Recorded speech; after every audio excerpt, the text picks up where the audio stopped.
Hello.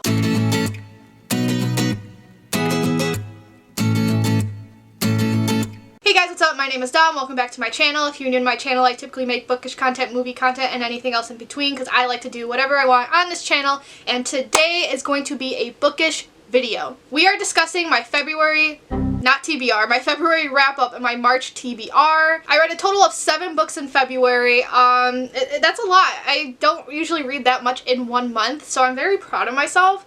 And we're just gonna jump right into it. So the first book I read was a volume of a manga. I read volume 4 of Tokyo Ghoul Re. I can't really tell you what this is about because this is volume 4 of a series, and not only is it a series, but it's a sequel series. So the original series is just called Tokyo Ghoul, and it's about a guy who wants to go on a date, but he lives in Tokyo, where ghouls are running amok, and ghouls eat people. So he has to be cautious, he has to be wary. One night he's attacked, he gets an organ transplant, and then he becomes half human, half ghoul, and then the rest of the series is like his mental anguish through all that, a lot of morally gray circumstances. Tokyo Ghoul Re is actually off to a good start. I heard like worrisome things about it, but I'm really enjoying it so far. So volume 4, I can't really say much other than it focuses on the character Shu Tsukiyama.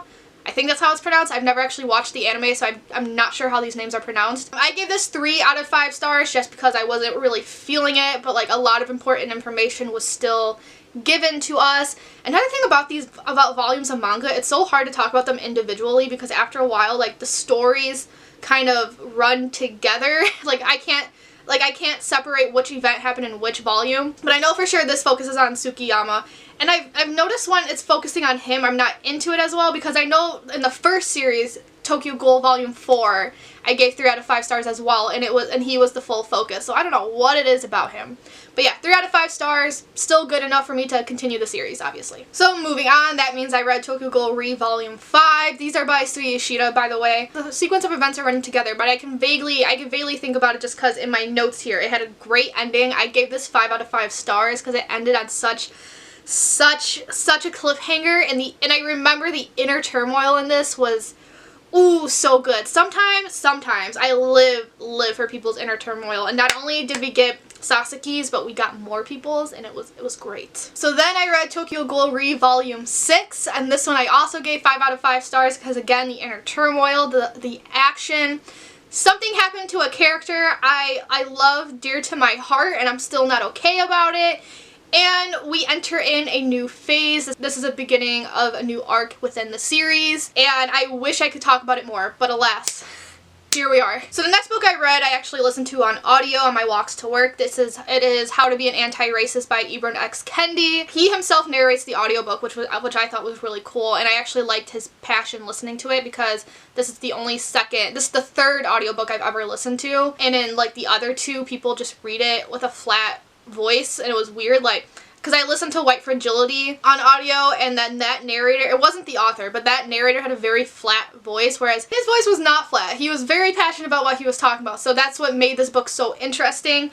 But this book, I gave it 4 out of 5 stars, and I mentioned in my last wrap-up, I have a very hard time talking about nonfiction because there's certain things I'm, like, hesitant to criticize, but also, like, I don't know how to talk about things I like, apparently. But this book talks about racism in America specifically, and it's written by a black man because, like I said, White Fragility was written by a white woman. But this is written by a black man, so he brought in a lot of anecdotes from his real life, which I really appreciated. So this book, yes, it talks about racism, but I wouldn't really consider this for beginners of the topic. This book rightly, because he knows his audience are adults, so he rightly assumes that people have gotten the basics by now.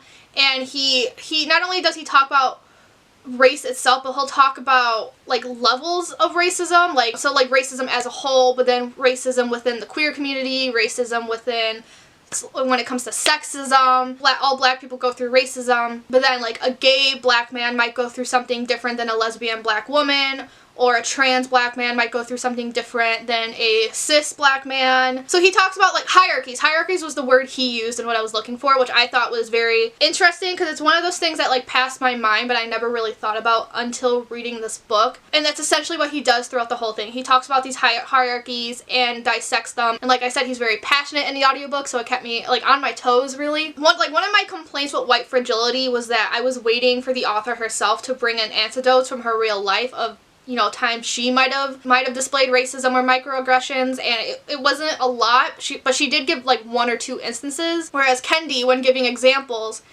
it's not like, he'll bring in things that he himself has seen from other people, but he'll also talk about, like, himself when he was, you know, like, subconsciously engaging within racism. He would, like, think things about black people as a whole. He would think things about, like, you know, dark-skinned versus light-skinned black people. And I really appreciated seeing some of the stuff he himself has gone through, because I feel like that made the book more personal. So therefore, that's why I gave it 4 out of 5 stars. So then the next book I finished was Midnight Sun by Stephenie Meyer. And this is the first Twilight book in Edward's point of view, the long-awaited book, because I remember when someone leaked it back when I was in middle school, so then she put like the first however many chapters online, and I remember reading those, and I was so excited when she announced this, just to give it 2.75 stars out of 5, kind of 2.5 stars, really 2, but the nostalgia, man. So I made a whole vlog about this, so I don't want to get into too much detail, but essentially my problems with it is that Edward's point of view is so hard to read from. I said in the beginning of this video that sometimes I live for people's inner turmoil. Edward's was hard.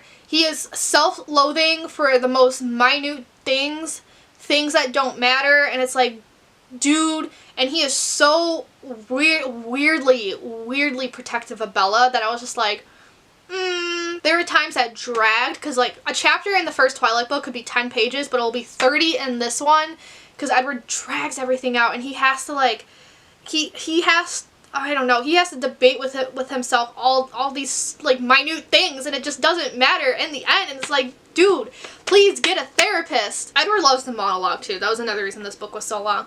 But seeing how this book was so long, I was expecting more scenes that we don't get to see in the original Twilight, like when Edward went to Alaska, more scenes with his family, and they were there, just not expanded upon, because he was in Alaska for like 6 days. And we only get like 2 pages of that interaction. And I was expecting more from the Cullens, and like, yeah, we got some stuff we don't see in the original series, but I still wanted more. Like this was, because like Edward knows his family better than Bella does, so I feel like this would have been Stephenie Meyer's time to expand upon characters like Emmett and Alice, like the whole Alice thing with James. No, we don't even get to see her thoughts about it when Edward the mind reader could have read her mind, but we don't get to see that. Some things I do like about this book. It is better written. Stephenie Meyer's writing has, well, the writing itself, like, I don't know, but like her technique has improved.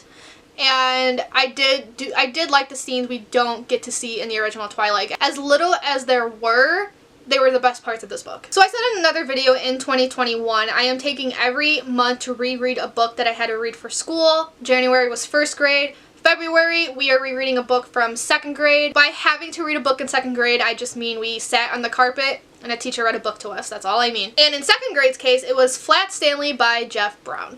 This is about a boy who gets, his bulletin board falls on him overnight, and then it flattens him out. He's only like an inch thick, and it's his adventures from there. I gave this 3 out of 5 stars. I remember liking it as a kid, but just not as much as Judy B. Jones or like Judy Moody and all that. Like, I read Flat Stanley, but only because it was like in the classroom library, so I kind of felt like I had to because everyone else was enjoying it. I mean, with these books comes very little plot, but this one, it was like, this could have been 2 chapters shorter. There were some unnecessary things, but it's a children's book, but at the same time, children deserve good literature. I guess there's just a reason I have no like nostalgic stronghold for this. The last book I read was also a children's book though, because I completely forgot about the series. Judy Moody has a spin-off series about her brother Stink Moody, and I remember dipping my toes in his books as a kid, just not a lot. Clearly not, I don't remember it enough until I saw it on my library app and I was like, holy shit. So I decided to read Stink the Incredible Shrinking Kid by Megan McDonald, I think her name is. And this is the first book in Stink's spin-off series. He's in 2nd grade.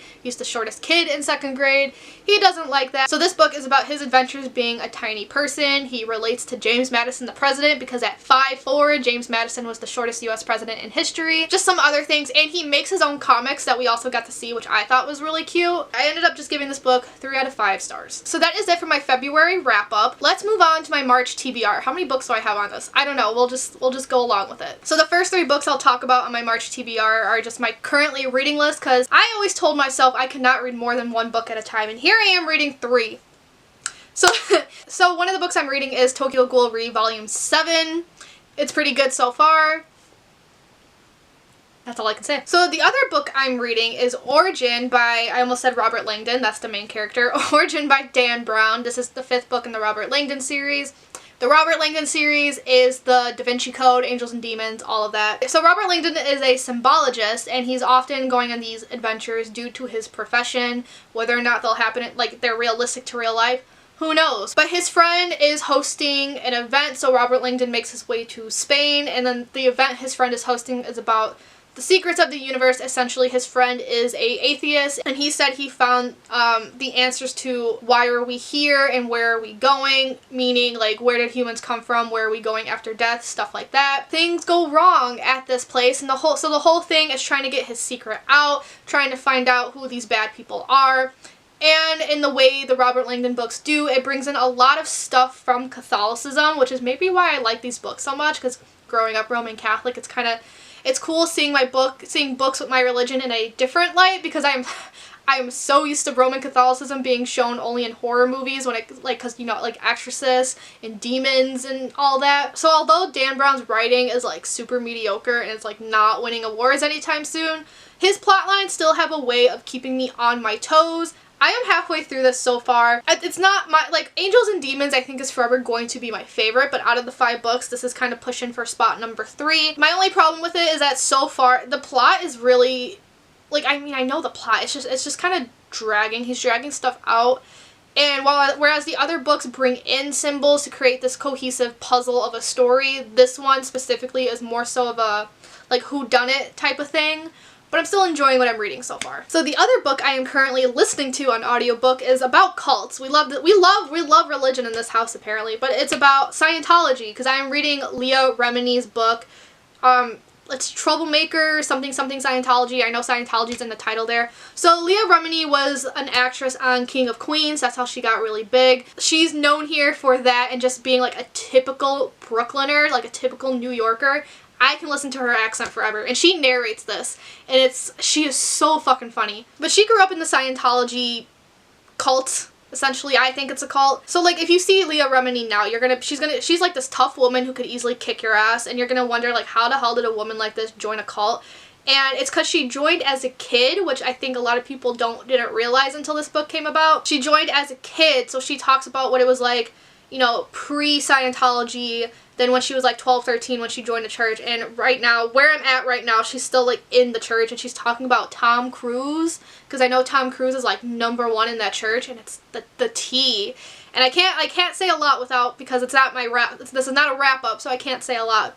But it is very good. She knows, I don't know if this was ghostwritten or not, but like she, at least as a narrator, she knows when to be funny and when to be serious, because the funny moments are hilarious. This woman has it's a very dry sense of humor, and it's like, I don't know how to say it other than like she is such a typical New Yorker, and I live for it. And I know like Leah Remini's attitude could push some people off, but I think it's really good, and I like how she's narrating it, because we honestly get to see her frustration at certain points. Because for a long time I knew like Scientology was considered a cult, I just didn't know why. And the #1, like the big red flag to me is, here's this church kind of like forcing you to donate money to them. Not only are they forcing you to donate money, but Leah Remini even said she was convinced to donate like millions of dollars to this church. And they have all these fucking booklets. Like as soon as someone, like a religious person on the street was like, read this booklet, I'm like, no, peace out. No thank you. That's another red flag for me. I'm just learning a lot of things. I have a weird fascination with religious cults. Absolutely fascinated by it, and especially all the celebrities that are involved, because I know Tom Cruise is a big one, John Travolta's a Scientologist, Donna from That 70s Show, she's a Scientologist. But this book, I need to stop talking about it because this is not a wrap up, this is a TBR. But I think I'm about halfway through it, and it's just so fascinating. The more she talks about it, the more I'm just like, what the hell, dude? I have no words. And right now she's at Tom Cruise's wedding, and she's talking about the baby Siri, and I'm like, shit's going down. Again, this is a TBR, not the wrap up, so I'm gonna move on before I spoil too much. So when it comes to rereading books from school, March is the month of 3rd grade. 3rd grade, I had to read a lot of Judy Moody. So when it comes to having to read books in 3rd grade, what our homework assignment every day was to read a book for 20 minutes. And we had like little packets, like a little plastic packet, and we had a sheet where we had to sign it all down. And she would assign us random books within the classroom library. And she assigned, in the beginning, was a lot of like Junie B. Jones, but as 3rd grade progressed, she noticed my reading skills were progressing. So she assigned a lot of Judy Moody. And despite being a brat, I loved Judy Moody. I don't know like which book I'm going to read. I'm just going to read whatever one's available at the library. So it's going to be a good time. And the last book on my TBR, I probably won't finish it, but the last book is The Fellowship of the Ring, which is the first book in the Lord of the Rings trilogy by J.R.R. Tolkien. This is actually a reread. At least the first half is going to be a reread. I had to read this in some summer program I took between like 8th grade, high school, and hated it. I thought it was boring. Like bored to tears. And I have seen the movies, and I also thought those were boring, but I'm chalking that up to age, and I'm hoping maybe at 23 I'd have a newfound appreciation for it, because you know, back then I just read I wanted a gripping story, whereas now I understand that you're not supposed to read this for the end. You're supposed to read it for the journey, which I think puts a new perspective on things. The films were filmed in New Zealand, so therefore I bought this book and the other two. I bought the whole trilogy and The Hobbit while I was in New Zealand, as a little homage. And that is the end of this video. That's all I have for you guys. So I hope you enjoyed this video. Let me know down below what books you've been reading and what books you want to read. If you've read any of these books, let me know. March, I still have, you know, memories of last March, and I don't want to talk about it. We all hated March, I think. And if you guys like this video, give it a big thumbs up, comment, subscribe. Y'all know the drill. And without further ado, I will see you guys later. Ciao tutti.